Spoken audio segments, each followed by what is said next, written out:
오늘 우리 마태복음 23장 37절에서 38절, 마태복음 23장 37절에서 38절, 우리 사순절 묵상집 우리 화요일 3일차를 보겠습니다. 같이 책자를 보시면서 우리 성경을 같이 찾으시면 되겠습니다. 마태복음 23장 37절에서 38절 같이 보겠습니다. 시작. 예루살렘아 예루살렘아 선지자들을 죽이고 내게 파송된 자들을 돌로 치는 자여, 암탉이 그 새끼를 날개 아래에 모음같이 내가 내 자녀를 모으려 한 일이 몇 번이더냐. 그러나 너희가 원하지 아니하였도다. 보라, 너희 집이 황폐하여 벌어진 바 되리라. 아멘. 오늘 민족의 눈물 김치선 목사님, 우리 1960년대 1899년부터 1968년까지 땅을 위해서 민족의 눈물을 흘리신 분의 묵상을 우리가 함께 나누려고 합니다. 눈물은 절절한 마음의 표현으로 무엇보다 대상에 대한 사랑이 있다는 것을 의미한다. 민족과 국가, 인류를 위해 흘리는 눈물 역시 그러하다. 민족을 위해 흘렸던 모세의 눈물, 예레미야의 피눈물이 그런 것이다. 예루살렘 암탉이 병아리를 날개 아래 품듯 내가 여러 번 하여 너희가 내 말을 듣지 않으니 그러므로 너희 성이 터만 남으리라. 예수님의 눈물, 통곡하셨던 그 예수님의 눈물을 보게 됩니다. 예수님의 눈물을 누가 이해할 수 있었을까요? 예수님의 눈물을 어떻게 다 알 수 있었을까? 민족의 눈물, 구원을 위한 주님의 눈물을 우리가 어떻게 할 수 있을까 하는 것입니다. 그리스도의 눈물은 바로 죽은 자를 살리게 하는 것이다.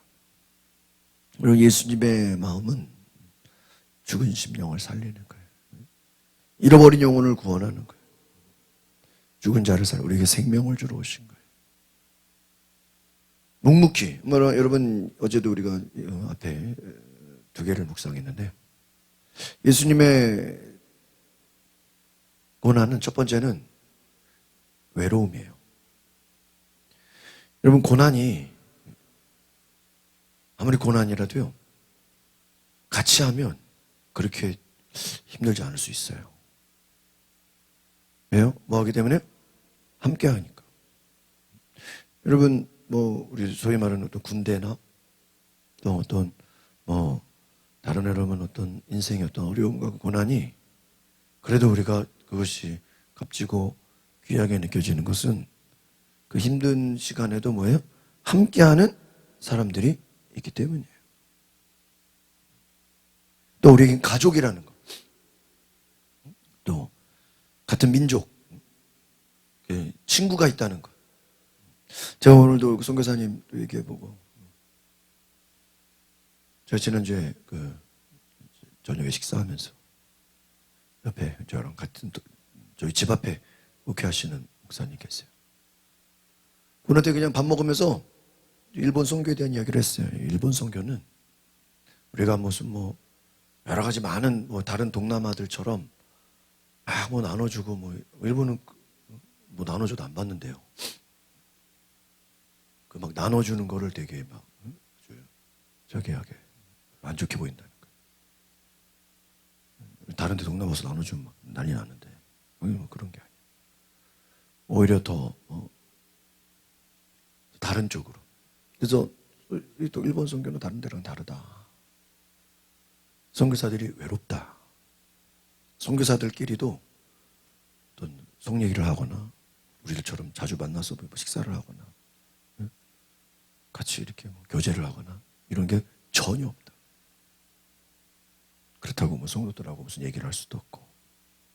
일본 선교는 외롭기 때문에 우리가 선교를 오는 건 그냥 선교사들을 만나서 얘기 들어주고 대화해주고 같이 밥 먹고 커피 마시고 그들 하는 거를 들어주고 기도해주고, 우리가 다른 선교를 하는 게 중요한 게 아니라 선교사님에게 힘을 주고 선교사님을 도와주고. 그 얘기를 그냥 저는 밥 먹으면서 했는데 옆에 목사님이 충격을 받은 거예요. 자기가 이번에 새로운 걸 깨달았다는 거예요. 자기는 그동안에 선교가 뭔가 해야 되고 막 뭔가를 이벤트를 벌리고 막 그런 것만 생각했는데 진 목사 얘기를 들어보니까 그 말이 맞다는 거예요. 그러면서 저희가 이번에 많이 같이 이렇게 시간을 보내고 대화. 또 오늘 또 한국 오셔가지고 또 이런 얘기도 많이 하시고. 그러니까 힘이 나는 거예요. 저희도 힘이 나고, 저희도 이렇게 섬길 수 있어서 기쁘고, 또 그분들도 같이 교제할 수 있어서 기쁘고. 또 다음 주에는 이제 또 그 한국 선교사님 이제 그 나고야 선교사님이 다음 주에 또 오셔 한국에 한 2, 3주 동안. 이제 네, 다음 주 연회가 있어요. 그래서 또 오시면 다 화요일 날 저녁에 또 식사하기로 했어요. 또 우리가 대접하고 저희가 섬기고.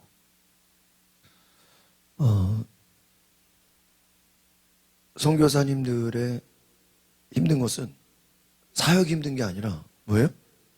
외로움이에요. 같이 물론 가족이 있지만 같이 동역자 저처럼 아무 때나 만나서 뭐 얘기하고 밥 먹고 뭐 그럴 수 있는 친구들이 없다는 거예요. 뭐 가족도 자기 가족만 있죠. 뭐 주변에 친척이 있지는 않잖아요. 친구가 없다는 거예요. 이런 외로움도 고난이 될 수 있다는 거예요. 그런데 이제 예수님의 고난은 철저하게 뭐예요? 외로움과 고독이었다는 거예요. 우리가 오늘도 새벽기도 말씀 묵상했죠. 예수님이 마지막 만찬을 하면서 떡과 포도주를 나누는데 이제 너희들이 나를 이제 오늘 이게 마지막 식사다. 이제 너희들이 나를 다 버리게 될 것이다. 저 생각에 예수님이 왜 그 얘기를 하셨을까?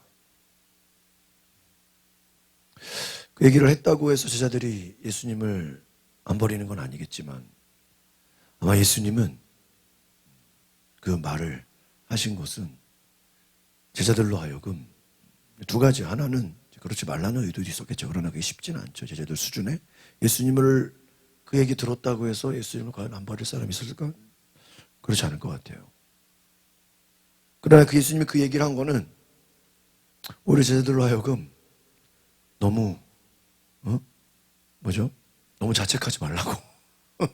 네? 그런 생각이 들어요. 그 예수님을 버린 그 제자들이 그 마음에 얼마나 많은 그 죄책감을 갖겠어요.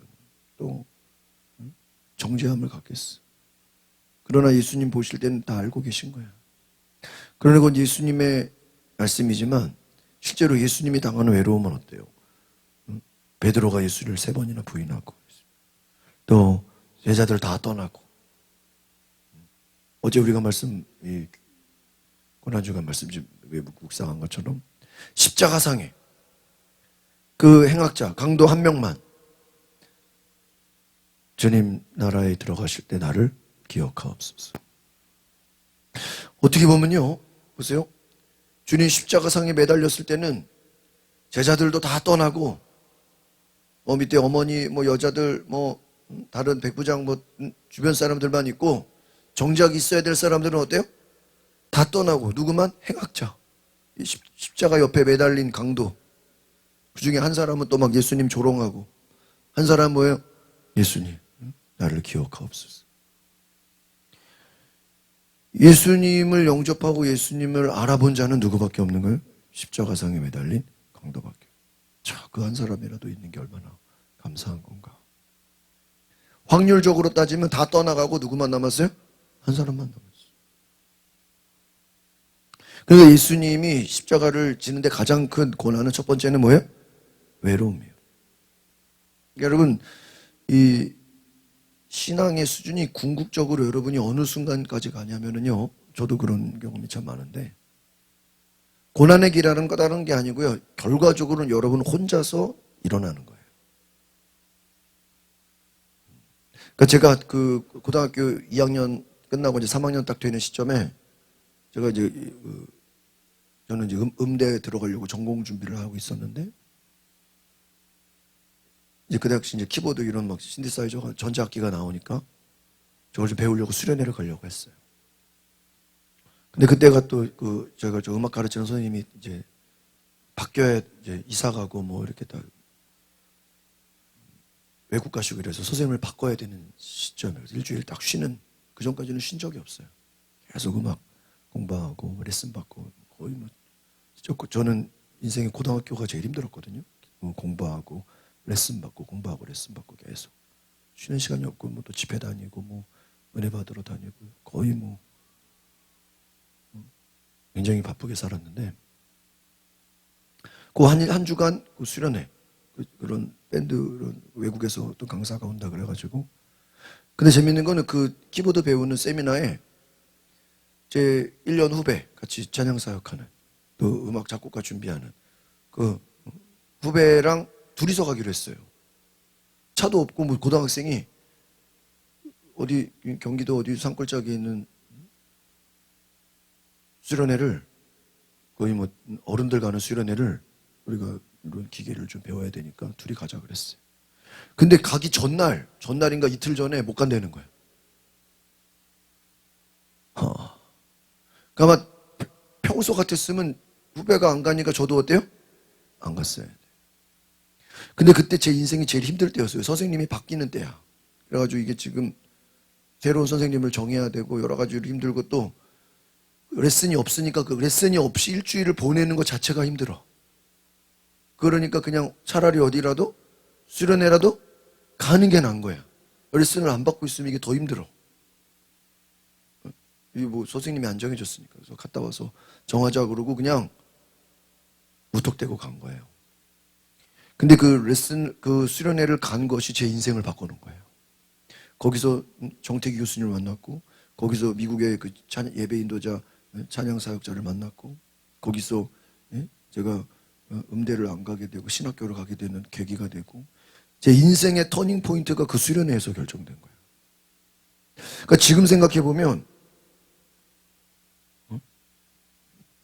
그 수련회 비용도 그 당시 한 되게 비쌌어요. 근데 그 저 이모님이 뭐 저를 또 어디 수련회 간다고 또 그 돈도 내주시고 아마 그 수련회가 아니었으면 제가 목사가 안 됐을지도 몰라. 내가 지금 음악 선생하고 있을 수도 있고 그냥 목회자가 안 됐을 수도 있고 그 수련회가 저의 인생을 뭐 한 거예요?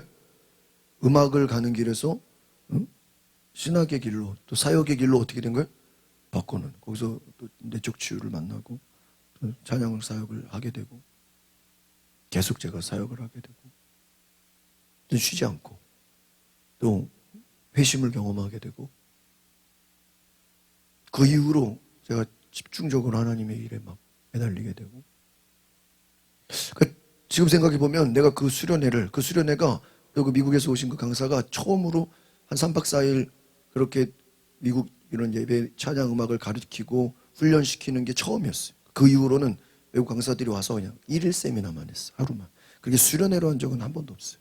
그러니까 처음이자 우리나라 전 대한민국에 그런 미국식 경배와 찬양을 수련회로 간 건 처음이자 마지막이었어요.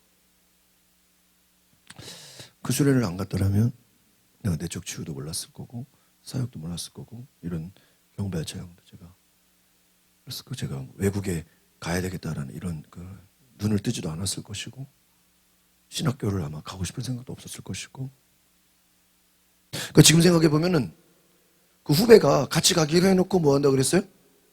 안 간다 그랬는데 만약에 뭐 부모님이 가라 그런 것도 아니고 그래? 그럼 네가 안 가니까 뭐야? 나도 안 가지. 제가 혼자서 전철 타고 청량리에 가서 거기서 버스 타고 2번 타가지고 들어갔다니까요. 그 수련원에 기도원에. 그러니까 그게 저한테는 어떤 시험이었던 것 같아요. 시험이자 결국은 뭐예요? 기회. 인생의 터닝 포인트가 되는. 그러니까 결과적으로 하나님이 나를 부르시는 그 터닝 포인트는 뭐예요? 내가 홀로 갔을 때 역사가 일어난 거예요. 그러니까 후배가 같이 간다고 했으니까 내가 신청을 했겠죠? 뭐 걔가 안 간다고 처음에 신청 안 했어. 근데 신청 다 해놓고 등록 다 했는데 못 간대. 그럼 내가 못 간다 그래도 뭐 할 말은 없는데 그럼 혼자라도 가지. 그것이 내 인생을 바꿔놨다. 그 후배는요 계속 그냥 음대 나오고 뭐 하고 뭐 그냥 저기예요.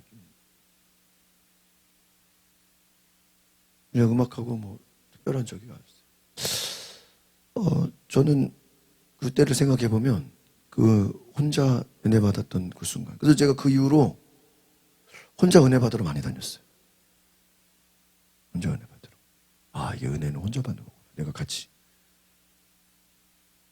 그러니까 여러분이 그 하나님을 만나는 그 시간들은 물론 다른 사람이 같이 나를 도와주고 함께하고 이런 것도 좋겠지만 모세가 하나님 만날 때 1대1로 만났지 뭐 옆에서 뭐 아론이랑 뭐 가족들이랑 한꺼번에 만났습니까?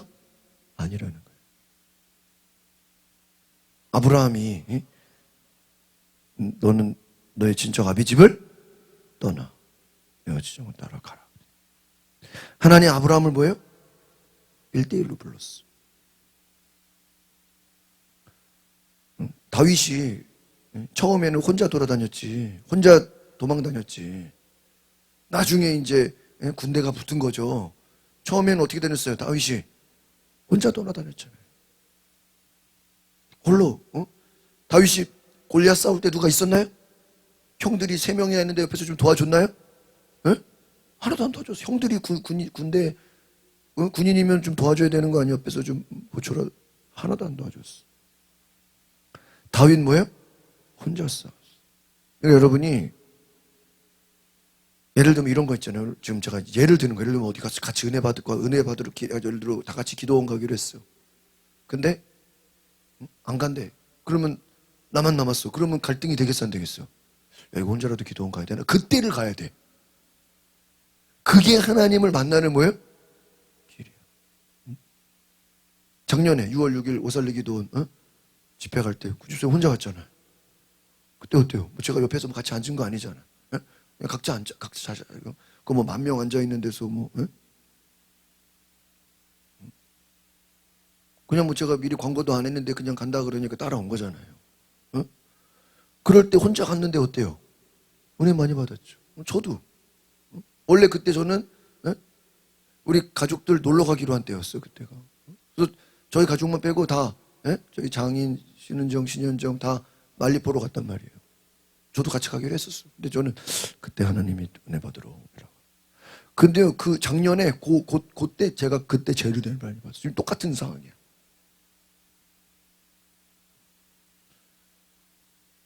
다른 가족들은 놀러 갔지만 놀러 가는 게 나쁜 얘기 아니에요.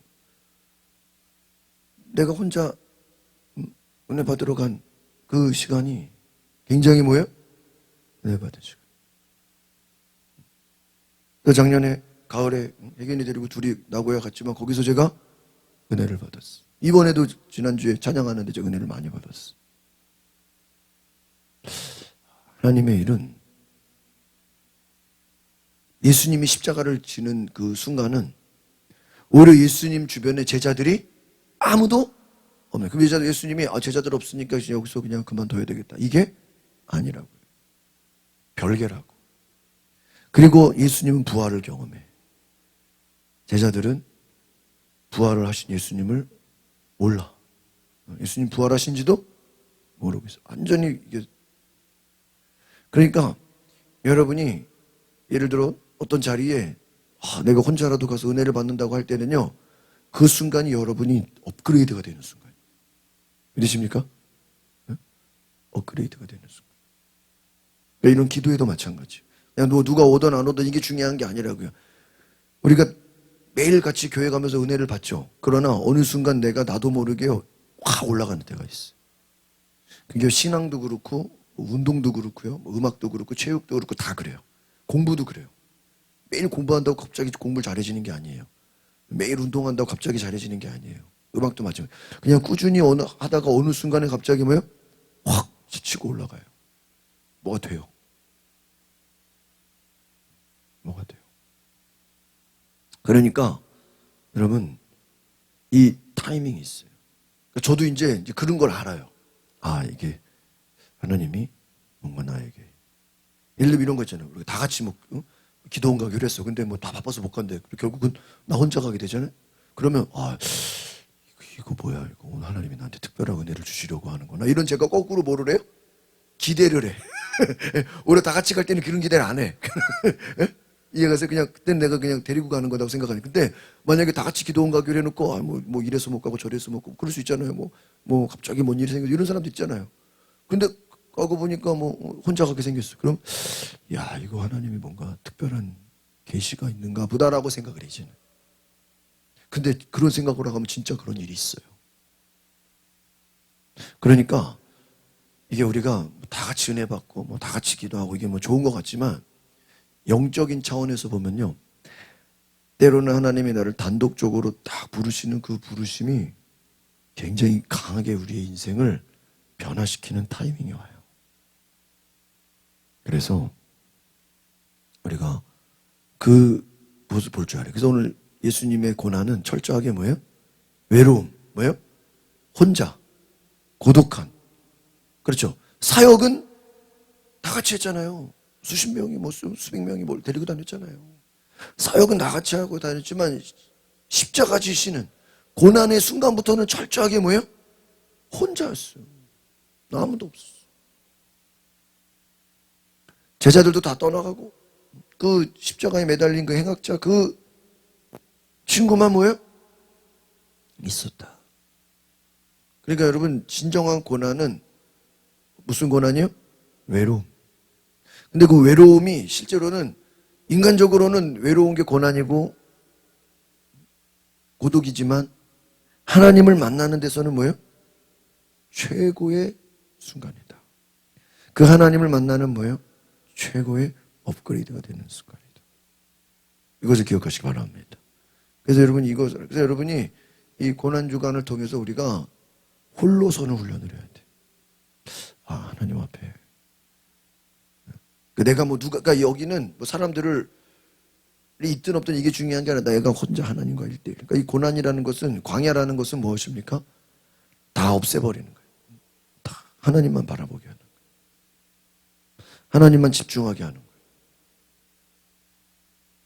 제가 어제 그 설교의 예화를 들었는데 나중에도 또 계속 예화를 드리겠지만 어떤 그 과학자가 쥐를 실험을 했대, 실제로. 쥐를 실험하는데요.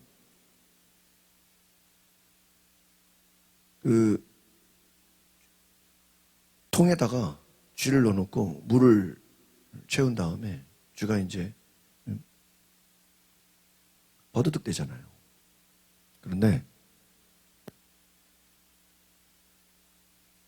거기서 껌껌하게 어둡게 해놨다는 거예요. 다 어둡게 해놓고 물통에다가 쥐를 빠뜨렸다는 거예요. 근데 캄캄한 어둠 속에 있다 보니까 이 쥐가 길게도 아니고요.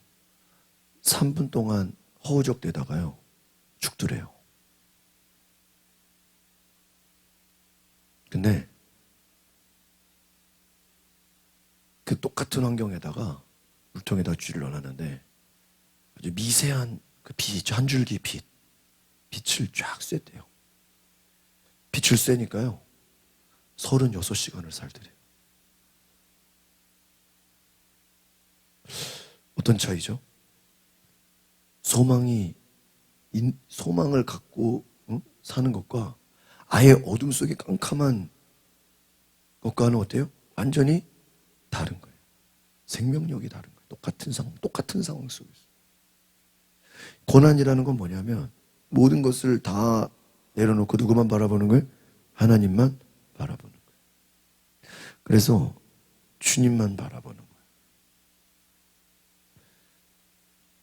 예수님의 제자들이 다 떠나가는 거예요. 예수님도 알아요. 다 떠나가고 누구만 남아요? 예수님만 딱 남아요. 이게 고난이에요. 내 주변의 친구들, 가족들, 나를 돕는 사람들 다 떠나가고 뭐예요? 홀로 남는 거예요. 모세가 왕궁 안에서 얼마나 좋았어요? 거기서 최고의 대접을 받고 왕자로서 그 힘을 갖고 권력을 가지고 부귀영화를 누리면서 자라는데 그가 살인자가 돼서 광야로 어떻게 돼요? 도망가게 돼요. 철저하게 누구만 남죠? 혼자 남아요. 그 홀로 있는 것이 고난이고 광야예요. 근데 그 홀로 있는 광야와 고난을 겪은 모세가 어떻게 돼요? 이제 다른 사람들을 인도하는 리더가 돼요. 그러니까 이 고난이라는 것은 결국은 어떤 것이냐면은 우리를 한 단계 업그레이드 시키는 거예요. 여러분, 운동하는 사람들이 뭐를 하죠? 전지훈련을 하잖아요. 네? 집중훈련을 하잖아요. 그 집중훈련과 전지훈련의 목적은 뭐죠? 자기들의 평소 실력보다 한 단계 더 끌어올리는 거예요. 그러니까 여러분, 고난이라는 것은 그 비포와 애프터가 어때요? 완전히 달라지는 거예요. 제가 그 선교를 경험해 보니까 그런 것 같아요. 제가 첫 번째 갔을 때가 다르고 이번 때 또 갔을 때가 또 달라요. 같은 곳을 또 갔지만 물론 본 것은 다르지만 마음이 달라요. 더 친밀하고 더 친숙하게 느껴지고 더 와닿고 그 마음을 좀 우리 성도들도 좀 알았으면 좋겠고 그런 마음들이 굉장히 이렇게 강하게 와요. 그러면서 하나님의 마음이 무엇인가? 여러분이 예수님을 생각할 때 그 고난이라는 것은 우리를 완전히 다른 차원으로 바꿔놓는 거예요. 왜 이 선교가 필요하냐? 영태용 쌤 지난주에 같이 나누면서 선교라는 것은 우리로 하여금 왜 충격을 주냐면 우리가 선교학에서 우리가 일상생활에서 늘 익숙한 것을 복음 전하는 거는 전도라 그래요? 선교라 그래요? 전도라 그래요. 그러나 선교라고 할 때는 그게 선교랑 전도랑 차이가 뭐냐 그랬어요. 제가 옛날에 얘기했죠. 나랑 문화가 다르면은 뭐예요? 선교야. 나랑 문화가 똑같으면 전도야. 일본 사람 전도하는 거 선교라고 안 하고 뭐라 그래? 그거는 전도라 그래. 조선족이 조선족한테 전도하는 거를 선교라고 안 하죠. 뭐예요? 그렇잖아요.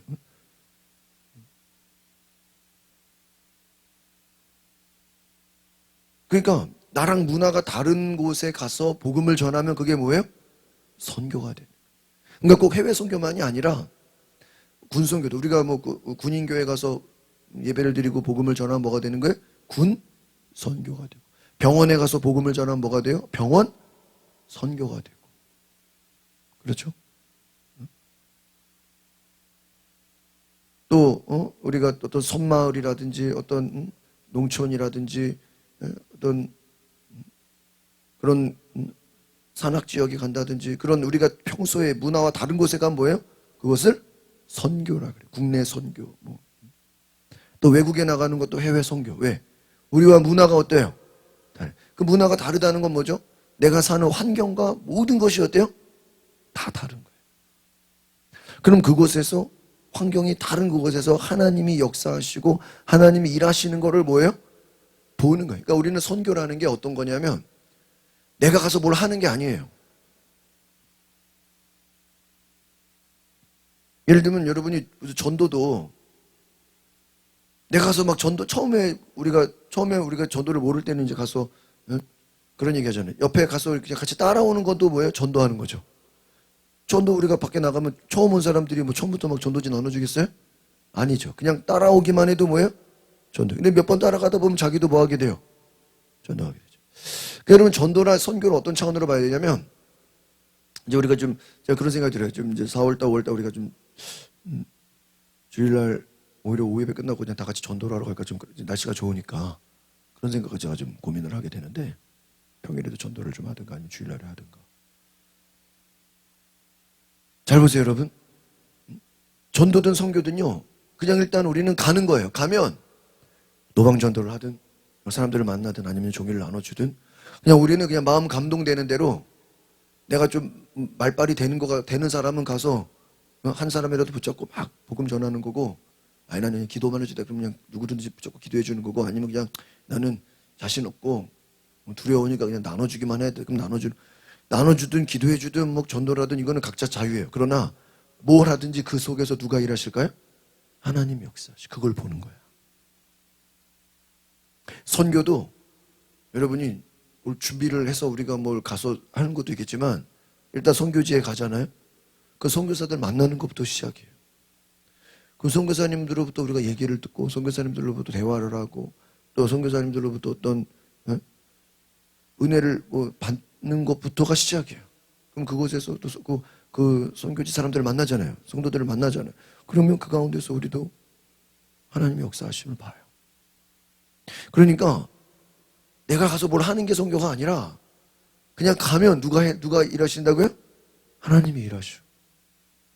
보세요. 예수님은 그냥 십자가에 매달리시고 고통당하시고 물과 피를 흘리시고 그냥 죽으시면 되는 거예요. 부활은 누가 시키는 거예요? 하나님이 시키는, 예수님이 잠에서 억지로 깨는 게 아니라는 거예요. 그냥 매뉴얼대로 가는 거예요. 그냥 3일 만에 죽으시고 죽은 지 3일 만에 살아나시고 성경대로 죽으시고 성경대로. 그러니까 여러분, 믿음이라는 거는 결국 내가 뭘 하는 게 믿음이 아니라고요. 그냥 우리는 하나님이 마음을 주시면 뭐 하는 거예요? 그냥 움직이는 거예요.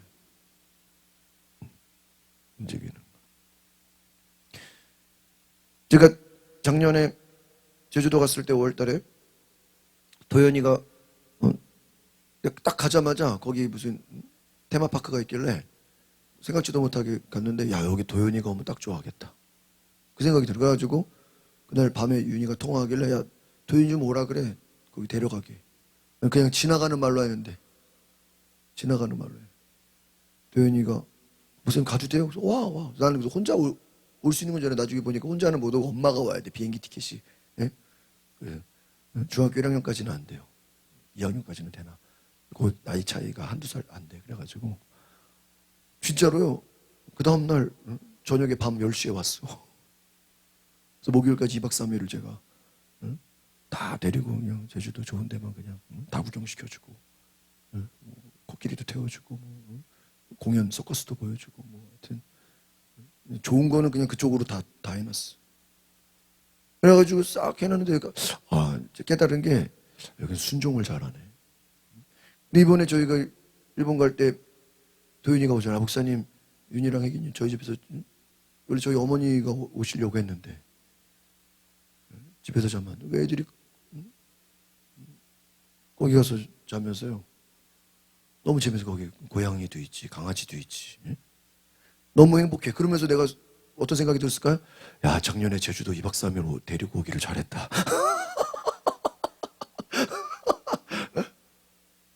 그렇잖아요. 내가 그냥 같이 모시고 도현이랑 어머니를 같이 모시고 그냥 차도 작은 차 빌렸거든, 전기차. 왜 이렇게 차가 조그마니? 아니, 내가 그분들 오실 줄 알았나? 올 줄 알았으면 좀 큰 차로 빌렸지. 왜 이렇게 차가 작아요? 아니, 올 줄 몰랐죠. 보세요. 내가 그냥 감동이 와서 불러서 2박 3일 같이 시간 보내고 한 것이, 이번에 이렇게 또 아이들이 가서 또 거기서 4박 5일을 지낼 줄 누가 알았겠냐고요. 내가 뭐 그걸 생각해나 했겠냐고. 그러면서 도현이 그래, 목사님 일본 언제 저 좀 데려가세요. 그래. 딱 입력을 해놨어. 여기는 당장 다음 주 간다 그래도 갈 사람이야. 엄마랑 둘이서. 내일 간다 그래도 갈 사람이야. 한번 맛을 봤으니까.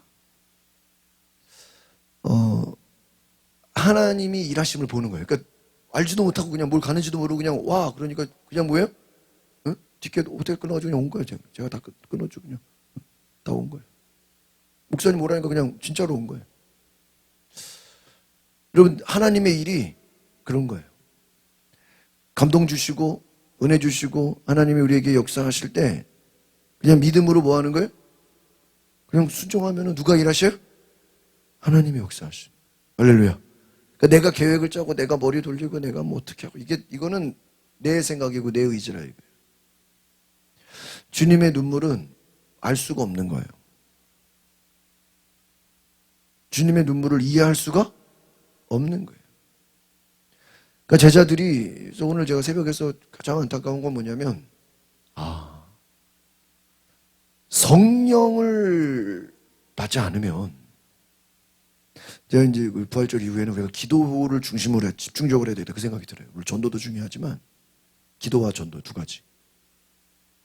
여러분이 말씀을 아무리 배우고 지식으로 했다고 그것이 여러분이 변화되진 않아요. 왜요? 육신의 본성과 죄성을 여러분의 지식으로는 이기지를 못해요. 여러분이 성경의 진리를 다 알았고 깨달았고 막 내가 뭔가 막 성경을 막 다 아는 것 같아도 그것이 막상 내 삶을 뒤집어 놓지는 못해요. 무슨 말이냐면은 여러분이 성경을 지식으로 다 알고 막 성경의 내용을 막 내가 막 줄줄 깬다 할지라도 여러분이 죽음을 이길 수 있는 담대함을 갖기는 어렵다는 거예요. 왜? 제자들도 예수님을 따라다니면서 배웠죠. 응? 기적을 봤죠. 죽은 자가 살아나는 걸 봤죠. 귀신이 떠나가는 걸 봤죠. 자기들도 또 능력을 좀 행했죠. 또 베드로는 무리도 걸었죠. 무리도 걸었고 죽은 자가 살아나는 귀신 떠나가는 것 예수님이 기적 행하는 거 다 봤는데도 예수님 잡혀가고 십자가를 지는 순간에 다 어떻게 돼요? 다 어떻게 돼요? 다 도망가 버려. 그런데 사도행전에서 베드로가 뭐를 받을 때? 성령을 받을 때는 그 이후에 공회에 베드로가 끌려가거든요. 똑같이. 끌려갔는데 거기서는 예수의 이름으로 말하지 말라 그래도 죽이려면 죽여라 그래요. 나는 보고 들은 것을 말하지 않을 수 없다. 그게 뭐예요? 예수의 증인이 된 거예요. 예수님이 너희는 예루살렘을 떠나지 말고 아버지의 약속하신 뭐예요?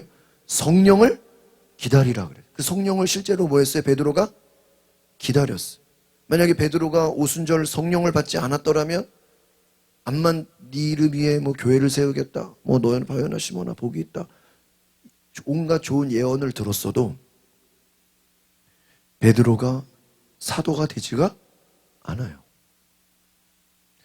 여러분 제가 뭘 깨달았냐면은 아무리 성경을 많이 알고 뭐 성경을 다 도통하고 외우고 뭐 진리를 깼다 할지라도 그거는 여러분이 쉽게 말하면 무기를 장착한 거야. 자동차에 기름을 넣은 거야. 좋죠? 근데 기름만 넣으면 차가 가요? 기름만 넣었다고 차가 갑니까? 뭐를 붙여야 돼요? 시동을, 불을 붙여야 돼요. 오늘 제가 이 큐티 말씀을 잘 보면서 깨달은 게 뭐냐면 겉으로 보여지고 배우고 이것도 물론 중요해요. 그게 소용없다는 얘기가 아니에요. 그것만 가지고 대한대요? 안 돼. 차라리 못 배웠어도 불 붙은 게 나아. 그러니까 둘 중에 하나를 택하라면은 말씀과 성령이죠. 말씀 있고 성령이야. 둘 중에 하나를 택하려면 뭐가 날까요? 성령을 택해야 돼. 왜? 성령을 택하면 성령님이 말씀을 다 줘. 근데 말씀만 택하고 성령을 버리면 지식적인 신앙만 돼가지고 자기 생각과 조금만 다르고 자기 의견과 조금만 다르고 지식적인 사람이 조금만 자존심 상하고 조금만 기분 나쁘고 조금만 자기 생각이랑 안 맞으면 뭐 해버려요? 내려놔 버려. 그거의 마귀의 공격이에요. 근데 그게 마귀의 공격인지를 몰라. 그러니까 영적으로 눈을 뜨지를 못해요. 응? 예를 들어서 죄송하지만 한국에서 제자 훈련 제일 많이 한 데가 어디예요? 사랑의 교회예요. 근데 거기 원로 목사님 은퇴하시고 새로운 목사님 왔을 때 그 제자 훈련 제일 많이 받은 사람들이 새로운 담임 목사 쫓아내려고 제일 앞장선 사람들이 제자 훈련 제일 많이 받은 사람들이에요. 그럼 그 사람들이 제자 훈련을 못 받아서 목사님 쫓아내려고 하는 걸까요? 그 목사님 그러려고 하는 사람들도 지들끼리 생각이 달라. 끝까지 쫓아내야 된다. 목사님이 잘못하면은 봐주자. 새로운 우리끼리 교회를 만들자. 그러니까 자기들끼리도 생각이 어때? 또 다 달라. 분열의 영이에요, 그게. 그래서 어떤 교회가 쪼개지면 그 쪼개진 교회가 잘 되지를 않아. 분열의 영이 들어갔기 때문에 지들끼리 처음에는 떨궈져 나갔는데 떨궈져 나간 팀들끼리도 마음이 어때요? 안 맞아. 어떤 사람은 다시 돌아가려고 그러고 어떤 사람은 이참에 새로 뭔가를 하자 그러고 어떤 사람은 여기를 개혁해야 된다고 어떤 사람은 자기들끼리도 생각이 안 맞아 또 싸워. 그게 분열의 영이에요. 근데 그런 사람들이 많이 배운 사람들이고 제자 훈련을 엄청나게 받은 사람들이고 그 사람들이 장로들이고 권사들이고 부장들이고 세상에서 한 자리 하는 사람들이에요. 뭐가 없어요? 성령이 없어. 그러니까 결정적인 순간에 영분별이 안 돼. 그게 가룟 유다예요. 가룟 유다가 예수님을 판 것은 실제로 예수님을 팔아서 예수님에게 일부러 고난을 주려고 한 거예요. 가룟 유다의 목적은 정치적인 목적이야. 예수님으로 하여금 고난을 주면 지금 어떤 시대예요? 로마의 제약 가운데 있잖아요. 로마의 압제 가운데 있잖아. 식민지잖아. 우리나라 일제 식민지처럼. 예수님을 독립운동의 투사로 본 거야. 예수님을 로마의 압제로부터 뭐하게? 해방시키는. 예수님이 뭐 대한독립 만세하러 온 것입니까? 예수님이 이스라엘 해방시키러 온 거예요? 아니죠. 그걸로 생각한 거예요. 정치적인 목적으로. 예수님이 정치적인 목적으로 안 하네. 그러니까 고난을 준 거예요. 예수님이 로마와 싸우라고. 예수님이 로마랑 싸워 안 싸워? 안 싸워. 그냥 죽으시는 일을 미치는 거예요. 자기 생각에는 예수님이 로마랑 뭐 할 줄 아는 거예요? 싸울 줄 아는 거야. 안 싸워. 죽으셔. 이게 자기 생각에는 안 봐요. 그러니까 죽는 거예요. 가룟 유다도 예수님을 말씀드렸죠. 다 배웠죠. 그러나 지식으로 그가 변화되지가 않아요. 그러니까 이제 정리를 하면 뭐냐면 인간은 우리가 이 고난 주간에 준 계속 메시지가 뭔지 아세요? 우리 그 큐티에서도 첫날 향유 옥합을 깬 여인은 자기의 전 재산을 갖다 바친 거예요. 그죠?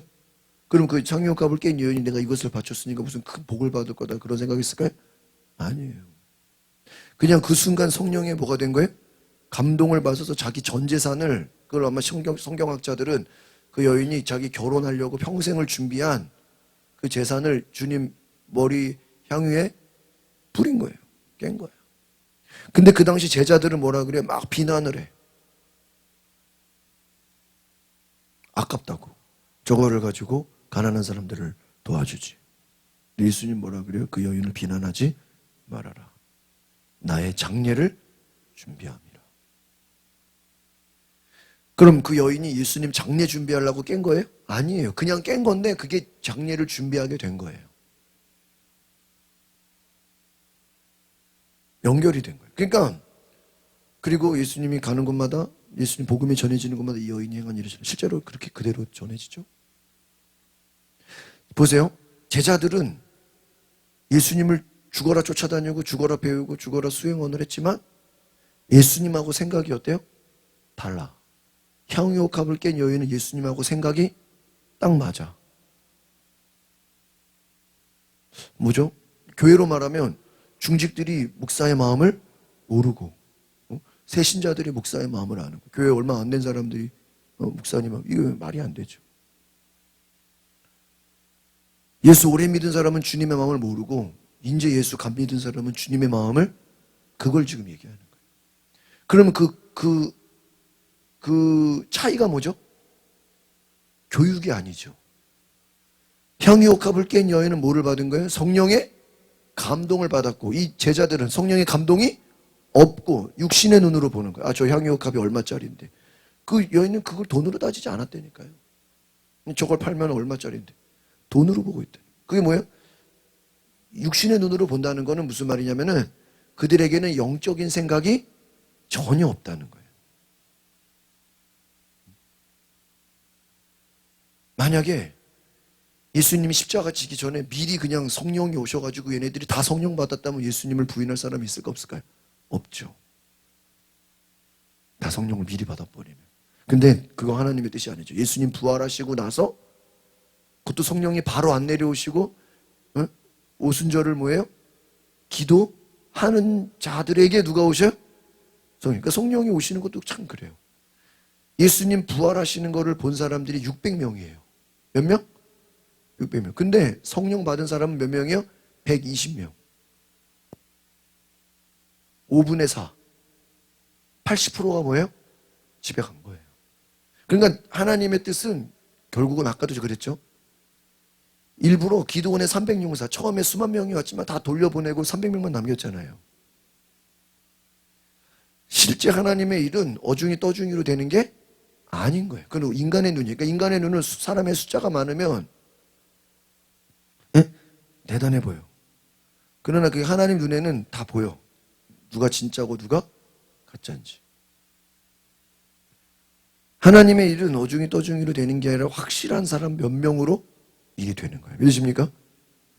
그게 사도예요. 그게 사도들이에요. 그러니까 결국은 성령 받은 사람을 통해서 하나님 뭐 하시는 거예요? 일하시는 거예요. 그러니까 백날 제자 훈련 받고 성경을 달달 외우고 뭐 암만 뭐 내가 뭐 지식이 많고 뭐 교회에서 봉사를 많이 하고 뭐 헌금을 뭐 수억 원을 한다 할지라도 뭐를 받지 않냐면 성령을 그냥 받는 게 아니라 뭐예요? 충만함을 받아야 돼. 성령의 충만함을 받지 아니하면은 오히려 내 지식과 내 모든 것이 뭐가 돼요? 교만이 돼서 결정적인 순간에 하나님의 말씀에 순종하지를 못해요. 그러니까 평소에는 하다가 어떤 순간? 결정적. 저는 그런 사람들을 많이 봤어요. 어떤 순간? 결정적인 순간에 순종을 못해요. 저는 그런 사람 참 많이 봤어요. 그러면 이제 목사는 아는 거. 저 사람은 성령 받은 사람이 아니구나. 그러니까 성령의 충만함을 받은 사람은요, 또 결정적인 순간에 딱 하나님의 역사가 나타나요. 그러니까 이거는 내 힘으로 되는 게 아니라고요. 그 향유옥합 깬 여인이 내가 향유옥합을 깨야지 뭐 준비하고 그런 게 아니라고. 그 순간 성령이 강하게 역사하시고 마음에 감동을 주셔서 뭐 한 거예요? 이것이 깨도 아깝지가 않은 거예요. 그런데 옆에서 보는 제자들은 어때요? 저거 아까워 죽겠다는 거예요. 예수님은 누구를 칭찬해? 여인을 칭찬해. 제자들을 비난해요. 한심한 놈들아, 바보 같은 놈들아. 그러니까 우리가 지금 고난주가 말씀을 다 보잖아요. 제자들 칭찬받는 거 있어요, 없어요? 한 개도 없어. 그러니까 무슨 말이죠? 성령 받기 전에 제자들의 모습은 예수님 앞에 인정받을래야 인정받을 수가 없어.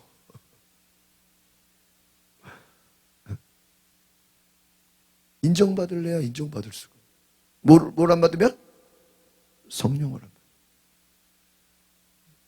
그러니까 여러분이 성령의 충만함을 받으면 성령의 충만함을 받아서 말씀도 읽어줘요. 그럼 어쩌냐? 성령만 받으면 되냐고. 성령 받아도 돼요. 왠지 알아요? 성령을 받은 사람이 말씀을 제대로 읽어. 성령을 안 받는 사람은 읽어도 지식으로 읽어. 그러니까 그게 자기 생각과 자기 교만함으로 가. 그래서 지식으로 가는 사람들의 특징은 뭔지 알아요? 남을 판단해. 진정 성령의 충만함으로 감동을 받은 사람은요, 남을 판단할 시간이 없어. 왜? 내일 하기도 바빠. 사명 있는 사람은 내일 하기도. 여러분 봐봐요. 예수님 사역하는데 예수님 죽이려고 쫓아다니는 사람들이 있어요, 없어요? 있어. 우리가 사울을 보면서 한심하죠. 왜 한심하죠? 왕이 지 할 일 안 하고 정적 제거하겠다고 누구만? 다윗을 혼자도 아니고 몇 3천 명을 끌고 쫓아다녀. 한심해. 왜 한심하죠? 왕이 자기 할 일을 안 하고 죽이겠다고 쫓아다녀. 그게 한심한 거예요. 예수님 당시에 제사장들, 자기 그 서기관들 자기 할 일 안 해. 누구만 죽이겠다고? 예수님 죽이겠다고 쫓아다녀. 똑같은 거예요. 그래서 성령 받은 사람들은 자기 할 일에 바빠요. 왜? 하나님이 우리에게 주신 은혜가 어때요? 많아.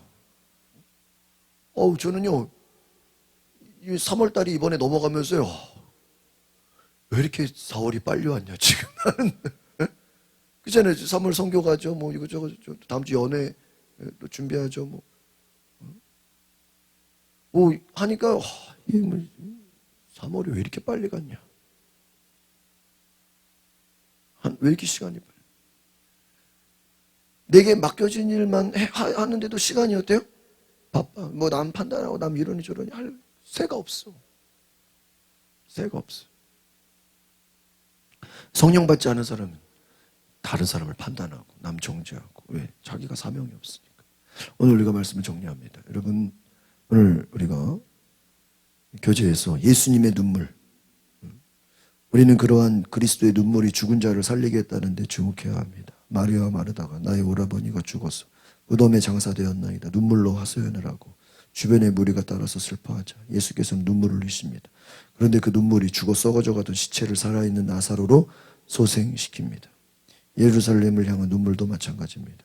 그 눈물은 이스라엘 민족의 과거와 현재, 미래의 죄악까지도 자기 몸으로 대신하는 것이었습니다. 십자가가 그것입니다. 마찬가지로 주님은 인류의 과거, 현재, 미래에서 자기 백성을 구원하는 구속 사업을 성취하셨고 결국 최후의 승리를 가져오셨습니다. 부활이 그것입니다. 이처럼 그리스도의 눈물은 한 개인, 민족, 인류의 죽음을 생명으로 바꾸었습니다. 우리 역시 무덤 속에 썩어져가는 우리 민족을 부활 생명으로 이끄는 민족의 눈물로 파내려가는 생명의 우물을 만들어야 합니다. 여러분, 예수님의 눈물을 마리아 마르다는 이해하지를 못했어요. 오라버니 나사로가 죽고 나서 예수님이 왔잖아요. 그러니까 왜 이들은 막 슬퍼해? 왜 슬퍼하죠? 왜 예수님 이제 왔냐는 거야. 예? 죽기 전에 와서 기도해 주면은 살았을 텐데 다 죽고 지금 무덤 속에 들어갔으니까 이제 예수님 지금 와도 소용이. 근데 예수님 왜 눈물을 흘리죠? 예? 안타까운 거예요. 지금 예수님의 마음을, 예수님은 지금 왜 왔죠? 죽은 나사로를 살리려고 하는데 마리아 마르다는 왜 이제 왔냐고, 좀 일찍 오시지. 에? 왜 이제 오냐고, 지금 막 한탄하고 있어. 이제 다 끝났다고. 소용없다고. 예수님 일부러 죽은 자 살리려고 오신 거야. 예수님의 눈물은 무엇입니까? 이들이 마리아 마르다가 마음이 같지가 않은 거예요. 예수님의 마음을 알지를 못하는 거예요. 제자들이 예수님의 마음을 알지를 못해요. 그러니까 우리가 그러니까 왜 제가 성령을 지금 계속 강조했냐면, 성령을 받지 않으면 우리가 주님의 일을 하면서 주님의 마음을 뭐예요? 알지를 못해. 제가 그랬잖아요. 이번에 선교를 가는 거고, 일본 선교는 뭐 우리가 가서 막 뭘 전도지 뿌리고 하는 게 중요한 게 아니라 뭐예요? 선교사님을 위로하고 선교사님을 응원하고 선교사님을 격려하는 게 선교다. 맞아, 안 맞아요? 그래야 그분들이 거기서 힘을 내서 선교는 그분들이 하는 거지 우리가 하는 게 아니잖아요. 선교사님을 힘주고 선교사님을 돕고 선교사님을, 그게 선교다. 여러분, 우리가 주님의 눈물은, 주님의 십자가는 그냥 단지 눈에 보이는 사람들이 아니라 뭐랬어요? 민족, 개인, 인류의 죽음을 생명으로 바꿔놓고 그 예수님이 끝까지 그 십자가를 지는 그 죽으심을 감당하는 그 모든 것이 최후의 승리, 부활을 가져왔다. 예수님이 묵묵히 그 길을 걸어가셨어. 그 길의 결과가 뭐예요? 부활. 그러니까 여러분, 기독교의 고난은 절대 고난이 끝이 아니에요. 그 이후에 뭐가 있어요? 부활이 있어. 영광이 있어. 눈물의 기도는 절대 눈물의 기도로 끝나지가 않아요. 반드시 하나님께서 응답하시는 열매가 있어요, 없어요? 있어요. 있어요. 하나님의 역사하신 은혜가 있다. 오늘 우리가 이것을 기억하시기 바랍니다. 그러니까 여러분, 우리가 눈물의 기도, 성령의 충만함, 주님의 마음, 이 세 가지를 붙잡으시길 바랍니다. 첫 번째는 뭐라 그랬어요? 외로움. 오히려 외로움은 무엇이다? 하나님과 나와의 뭐예요? 1대1. 그 외로움은 뭐예요? 내가 업그레이드 되는, 내가 한 단계 올라가는 그 성장이라는, 영적 성장. 고난을 통해서 예수님 홀로, 제자들은 아무 변화 없잖아요. 예수님이 부활의 몸으로 바뀌었잖아요. 그 이후에 제자들도 어떻게 되죠? 성령을 받고 죽음을 두려워하지 않는 사도가 되잖아요. 제자에서 뭐로 바뀌어요? 사도로 바뀌어요. 여러분이 제자의 믿음으로 살면 안 돼. 제자는 뭘 얘기하는 거예요? 성령을 받지 않아서 그냥 쫓아다니기만 하는 거예요. 쫓아다니는 것만 가지고는 변화가 안 돼. 왜? 자기 살기 어렵고 자기 먹고 살기 힘들고 자기 죽음 앞에서는 어때요? 다 도망가. 여러분이 암만 배운 성경 지식이 여러분을 죽음을 이기는 담대함을 주지 못한다니까요. 네? 그죠? 의사라고 뭐 죽음을 겁내지 않겠어요? 똑같죠. 지식이 우리를 구원하지 않아요. 결국은 성령의 충만함이 우리를 변화시키고 우리를 진정한 예수님의 제자 되게 하는 거예요. 그래서 여러분이 속으면 안 돼요. 그 성령 못 받은 사람들이 제일 많이 하는 게 뭐죠? 나는 성령을 못 받았으니까 성경을 많이 공부하면 된다. 그거는 속는 거예요. 아시겠어요? 여러분 성령을 못 받는 거를 다른 걸로 대체하면 돼야 안 돼요? 안 돼요. 응? 안 돼요. 아시겠어요? 어떤 분 옛날에 우리 교회 오신 분이 그래요. 나는 11조는 못하니까 봉사 많이 해야지. 봉사는 봉사고, 예? 11조는 11조지. 11조를 못한다고 내가 봉사한다고, 그걸 하나님이 너 봉사했으니까 11조를, 그건 아니죠. 그런 사람들이 있더라고. 목사님, 제가 성령은 못 받았는데요. 제가 성경 큐티는 열심히 할게요. 그거 별게. 목사님, 제가 성령은 못 받았지만, 제가 방언은 못하지만, 예? 뭐 주기도문 100번씩 할게요. 그거 아무 의미 없어요. 주기도 100번 한다고 무슨 역사가 나타나요. 성령을 받아야지. 아시겠습니까? 성령을 다른 걸로 대체하려고 하지 마라. 쓸데없는 짓이다. 죽음 앞에서 뭐예요? 다 도망가. 이거를 뭐 백독을 뭐 달달 외웠다고 죽음 앞에서 다 도망가. 다 도망가. 저는 그런 사람 너무 많이 봤어요. 저도 전에 교회 있을 때,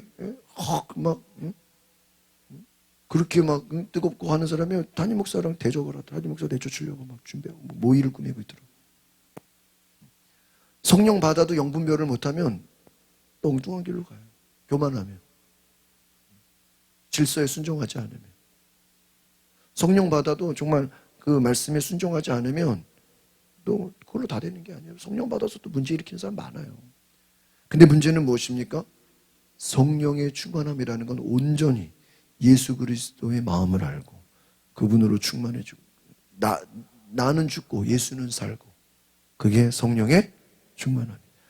죽음을 두려워하지 않고 베드로가 제자가 아니라 뭐로 바뀐 것처럼 사도로 바뀐 것처럼 그걸 말하는 거지. 그냥 뭐 방언만 말하고 뭐 기도만 크게 하고 이게 아니라는 거예요. 제자에서 사도로 바뀌는 그 성령의 충만함. 베드로가 복음서의 베드로가 사도행전의 베드로로 완전히 바뀌잖아요. 여러분이 그 수준을 바라봐야 돼요.